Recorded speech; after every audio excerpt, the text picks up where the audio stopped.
watching Republic TV and my name is Kriti Mehta. Welcome to today's segment of Quick Morning, where we delve into the latest news and updates from across the country and around the world to set the tone for your day. Now today we are going to bring you stories from Prime Minister Modi, who's going to address the Loksabha today, post the budget and other stories from the world and business news. Stay tuned as we get you all the latest right here.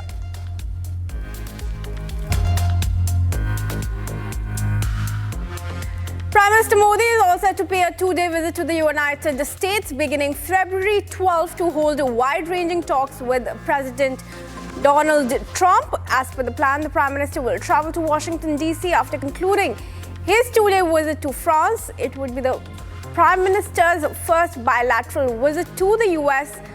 after Trump became president for a second term.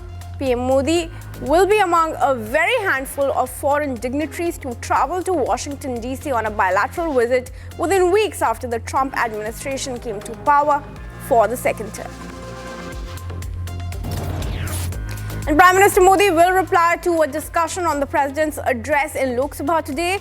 The lower house will also take up a discussion on the Union budget on February 6 and 7 and 10, with Finance Minister Nirmala Sitharaman set to respond to the discussion in the lower house on Feb 10.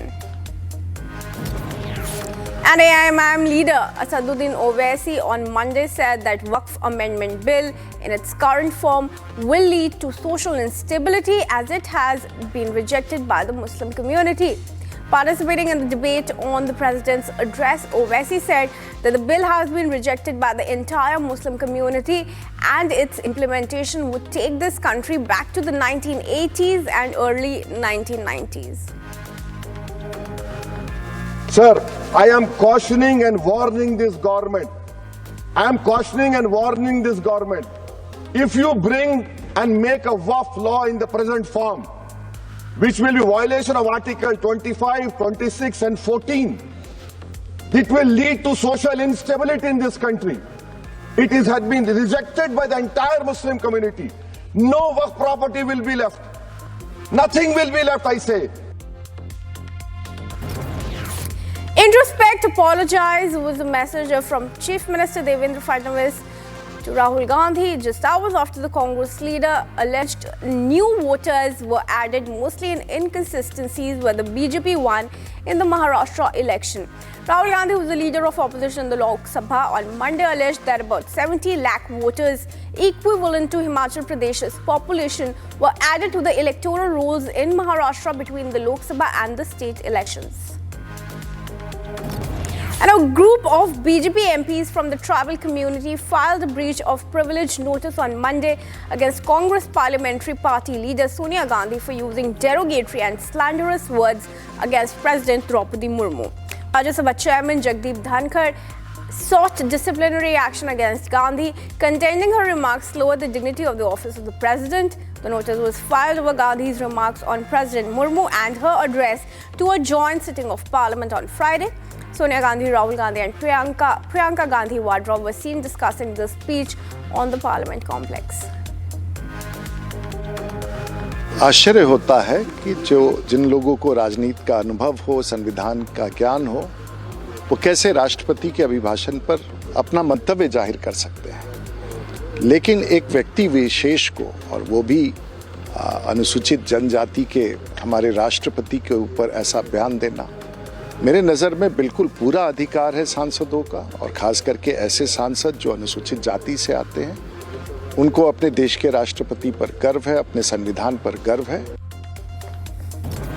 And amid growing tensions over the issue of Guardian Ministers, Deputy Chief Minister Eknath Shinde opted to skip a key war room meeting led by Chief Minister Devendra Fadnavis on Monday. Additionally, Shinde cancelled 2 review meetings for the Urban Development and Water Supply and Sanitation departments. Now, last week, he had also missed the cabinet meeting. Sources suggest that Shinde remains frustrated over the unresolved dispute concerning the Guardian Minister positions for Raigad and Nashik districts, which continues even after Chief Minister returned from the World Economic Forum in Davos. An ex-serviceman was shot dead by terrorists in Behibag area of South Kashmir's Kulgam on Monday. The ex-serviceman Manzoor Ahmed Wagay was killed while his wife and niece were also injured in the incident. A joint cordon and search operation has been launched at the area. Meanwhile, Chief Minister Umar Abdullah has condemned the killings and prayed for the speedy recovery of those injured. तो मेरा पापा इस दुनिया में अब नहीं रहा, तो मैं जाना चाहता हूँ, तो मैं रिक्वेस्ट करना चाहता हूँ, हम तो फौज की तरफ से, इंडिया गवर्नमेंट की तरफ से और कुलगाम डिस्ट्रिक्ट की तरफ से हमको इंसाफ चाहिए, खाली हमको इंसाफ चाहिए। ये भाई है सर, मेरा बड़ा भाई है सर जी, घर भी था, ये 2021 में रिटायर आ चुका है। The Sri Lankan Navy seized an Indian fishing boat and apprehended 10 Indian fishermen while they were poaching in Sri Lankan waters during a special operation conducted in the sea area south of Mannar in the dark hours of February 2. Now, the Navy continues to conduct regular patrols and operations in Sri Lanka waters to curb illegal fishing practices of foreign fishing boats, taking into account the impact of those practices on the livelihood of local fishermen. As an extension of these operations, the North Central Naval Command has spotted a cluster of Indian fishing boats engaging in illegal fishing in Sri Lankan waters. In response, the North Central Naval Command deployed its inshore patrol craft to drive away those Indian fishing boats that are poaching in the sea area south of Mannar. Up next, a blast-like sound was heard near a non-functional police post at the Fatehgarh Churian road bypass in Punjab's Amritsar on Monday evening, causing panic in the area. Denying any grenade blast, police said they were investigating the incident. Senior police officers, including Amritsar Police Commissioner, reached the spot to take stock of the situation. Preliminary investigation suggests that the noise may not have been caused by a grenade blast, but the police are not ruling out the possibility entirely. बड़ी simple बात है। मैं सबको आपके माध्यम से ये बताना चाहता हूँ कि हम मौके पे खड़े हैं, आप सब लोग एजुकेटेड हैं और आप सब ने मेरे साथ सारी चीज़ देखी है और आप सब लोग मेरे साथ सहमत हुए हैं कि एक खामखा की एक मतलब अफवाह फैला दी जाती है कि हर चीज़ को ग्रेनेड अटैक बना देते हैं। And viewers, now let's move on and take a look at some of the top business stories that are making headlines, from India being watchful on US tariffs to Trump's tariffs pushing the Wall Street down. Stay tuned as we delve into the key highlights shaping the business world today. And Union Finance Minister Nirmala Sitharaman pegged the fiscal deficit target at 4.4% in February 2026 and announced that the revised deficit for financial year 25 stood at 4.8%. Finance Minister and Revenue Secretary Tuhin Kanta Pandey, in an exclusive conversation with the Republic Business, shared insights into India's economic strategy, addressing the country's growth potential despite global headwinds and the government's efforts to balance both consumption and investment to stimulate economic activity. On being asked about rating agencies factoring in the hard work put in for phenomenal fiscal consolidation, he asserted that the government remains committed to fiscal discipline, citing a significant achievement in meeting fiscal deficit targets. Nirmala Sitharaman on Monday said that India can only ready ourselves to face tariffs, if any, imposed by the Trump administration.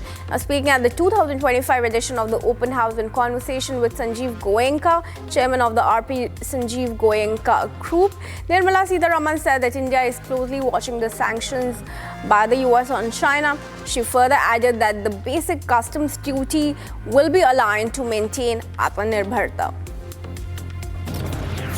And Wall Street opened lower on Monday following a worldwide sell-off driven by concern that US President Donald Trump's tariffs on Canada, Mexico and China are just the opening salvo in a global trade war that would curb economic growth. The US S&P 500 stock index fell almost 1.5%, while the tech-heavy Nasdaq declined 1.8%. The Russell 2000 index of small-cap stocks viewed as major beneficiaries of Trump's policies fell almost 1%. And US President Donald Trump on Monday said that he would pause tariffs planned for Mexico and that negotiations would reach a deal between the two countries. Trump, in a social media post following his call with Mexican President Claudia Sheinbaum, said that he would participate in talks along with the heads of the US State, Treasury, and Commerce departments.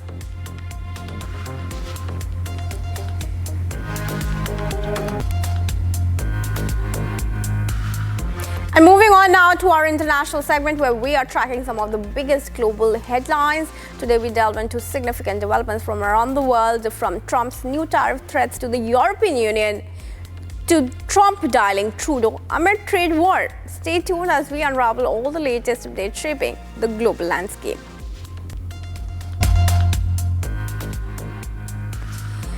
US President Donald Trump has threatened to impose taxes on European Union products. This comes after he imposed taxes on Canada, Mexico and China on Saturday. While threatening European Union, President said that European Union was way out of line and as a reason he would slap European Union with tariffs. He targeted the EU, referring to the trade deficit US has with it.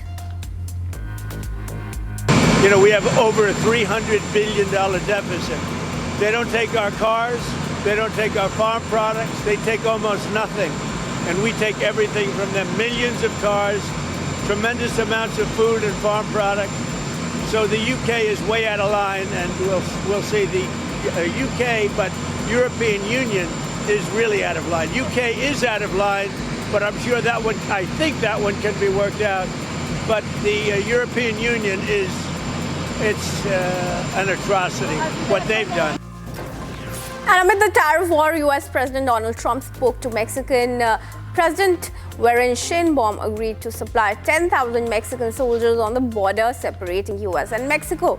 The move was taken to stop the flow of fentanyl and illegal immigrants in the US, which Trump has been continuously vying for. In return, Trump agreed to pause the anticipated tariffs on Mexico for a one-month period after the agreement between the two.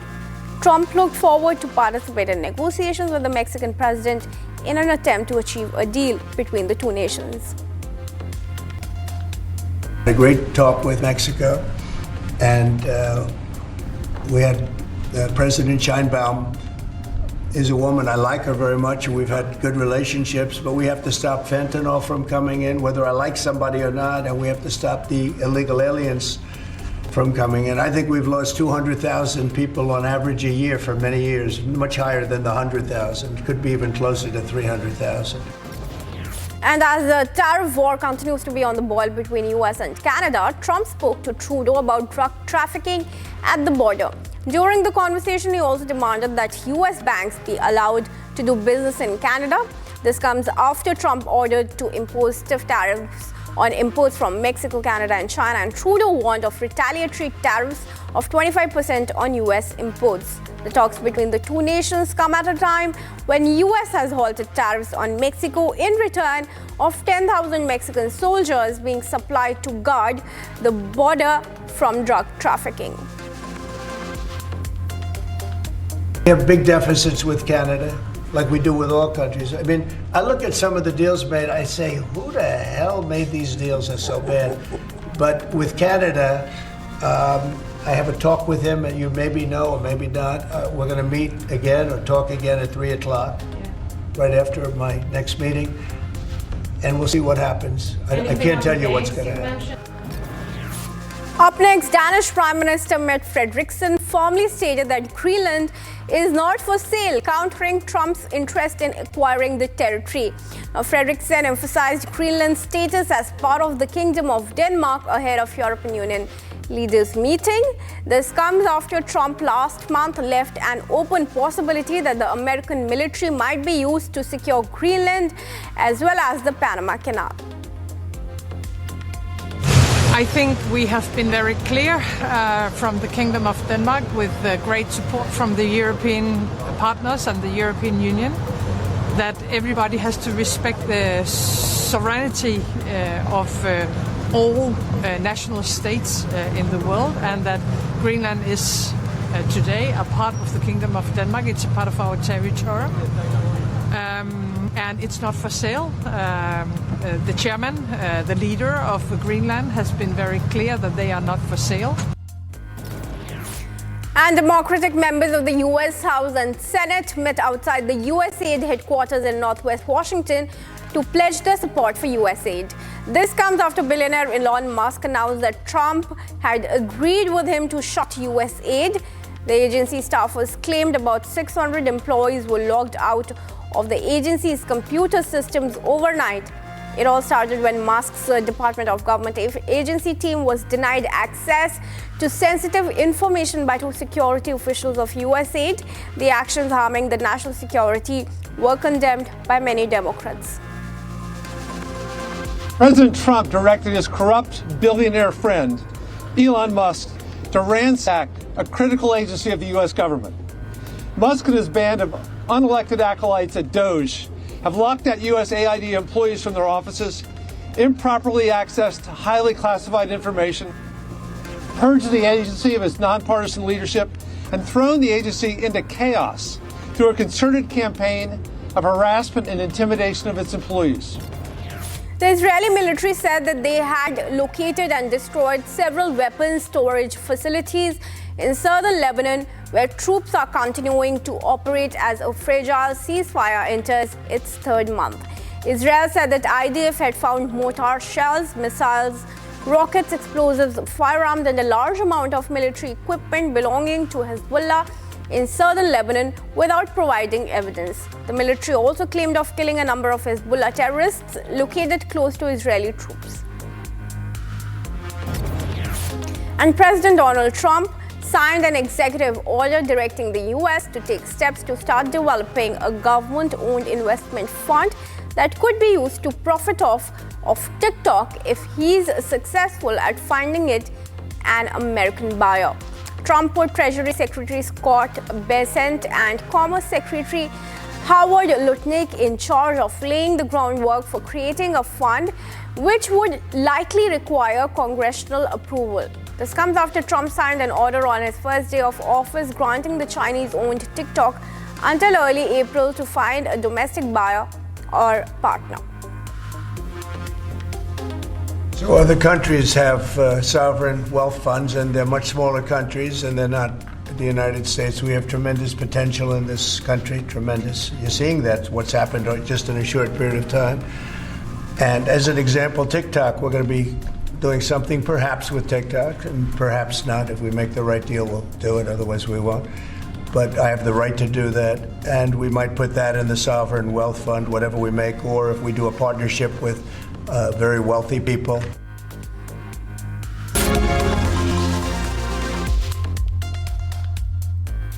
Welcome back, viewers. It's time now to dive into the world of sports with our segment dedicated to all the exciting highlights and action-packed match-ups.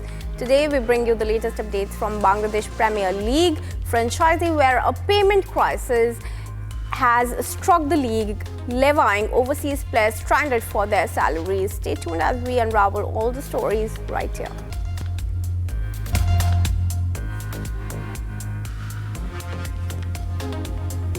Wicketkeeper batter Sanju Samson has fractured his index finger after being hit by a Jofra Archer scorcher during the 5th T20I against England in Mumbai and will be out of action for more than a month, sidelining him for the upcoming Ranji Trophy quarterfinals. It is learned that Sanju has returned to his home base Thiruvananthapuram and will only start training after completing his rehabilitation at the National Cricket Academy.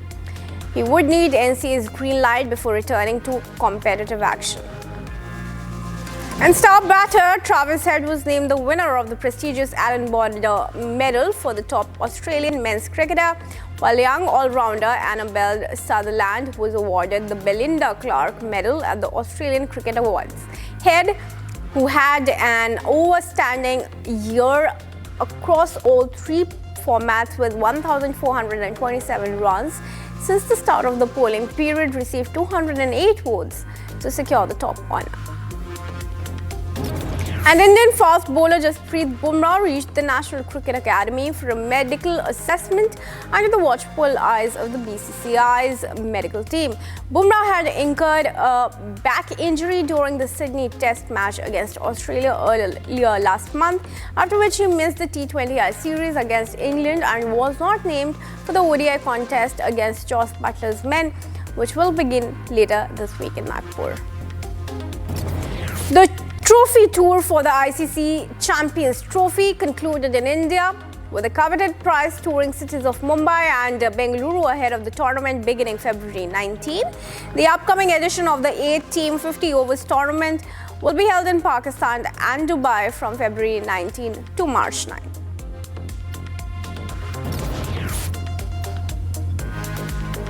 And Cricket Australia announced its annual awards on Monday, rewarding the players who have been at the top of their performances. Australian cricketers had an impressive 2024 and helped the team win several contests. Hazlewood pipped Head for the Test Player of the Year award by winning 20 votes, just one more than what Head had received. 34-year-old Hazlewood played only 5 of the 9 tests for Australia during the voting period and took 30 wickets at a whopping average of 13.16. And Grandmaster R. Pragananda won the Tata Steel Masters 2025, beating world champion D. Gukesh in a thrilling tiebreaker in the Winch and Z, Netherlands.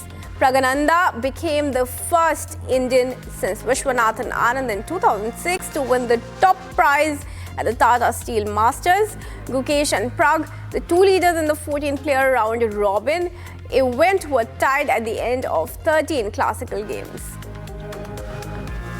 Former cricketers Chris Gayle, Makhaya Nithini and Monty Pansar will line up to compete in the upcoming inaugural edition of the International Masters League, which gets underway. Gayle, Nathini and Panesar will contest for West Indies, South Africa and England Masters respectively.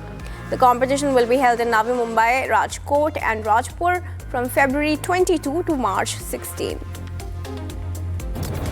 And a payment crisis has struck the Bangladesh Premier League franchisee Darbar Rajashahi, as the overseas cricketers and staff members have yet to receive their salaries.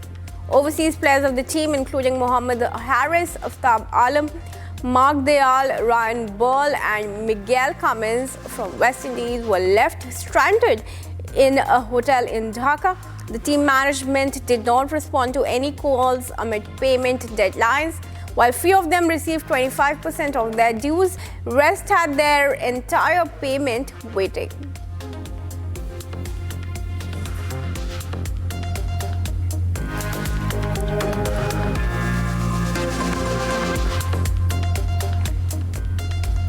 And tracking the buzz, it's time to delve into the world of entertainment. Today we bring you highlights from the Taiwanese film industry, where Taiwanese actress Barbie Hsu, widely acclaimed in the Mandarin-speaking world, died of influenza-induced pneumonia at the age of 48. This and more as we unravel all the latest updates shaping the entertainment industry this morning.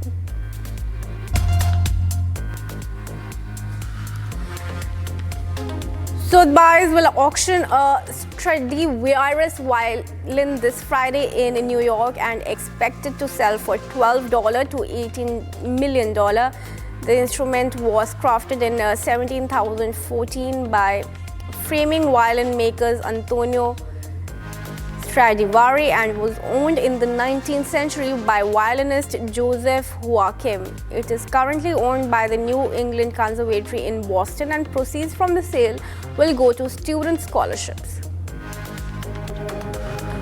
This violin was owned by Joseph Joachim, arguably the most famous and most notable violinist of the 19th century. It was owned by him for more than 50 years, and then it was owned by a number of other important violinists, and then was gifted to the New England Conservatory, which is now going to sell it for student scholarship. And Beyonce, who's already the most awarded artist in Grammy history, and now the Album of the Year crown is finally hers for Cowboy Carter. The 43-year-old superstar received the top honor at the 67th Grammy Awards after winning Album of the Year with Cowboy Carter. Beyonce has become the first black woman to win the top prize in the 21st century. It came time for the Grammys, they asked us to do it, well, not tonight, but the night of the Grammys. And I know all of us are really excited that finally the world can see this performance, because it's such an honor for us and a great experience for us, and hopefully for him also. French metal band Gojira won the Grammy Award for the Best Metal Performance for their performance at the opening ceremony of the Paris Olympics. Joe Duplantier, the recording artist of the band, expressed excitement while accepting the honor for the band's first Grammy win. I want to say it's needed in our society because metal is pointing at things that are sort of taboo in society, in social situations, subjects like suffering, death, all these things that we explore greatly through our music, imagery, and lyrics. I think it's a healthy society shouldn't be scared to look at these things. So it's, if anything, seeing metal being more and more present is a sign of a healthy society. I don't know, why not? Taiwanese actress Barbie Hsu, widely acclaimed in the Mandarin-speaking world, died of influenza-induced pneumonia while on a family holiday in Tokyo. Her sister, Hsu, confirmed the death, saying in a statement that she was grateful to be her sister in this life. Hsu had previously revealed that she had a history of mitral valve prolapse and epilepsy. Renowned singer Sonu Nigam recently performed at the newly inaugurated open-air theatre in the President's estate on the occasion of Rashtrapati Bhavan Divas. एक साचा दो जाना को.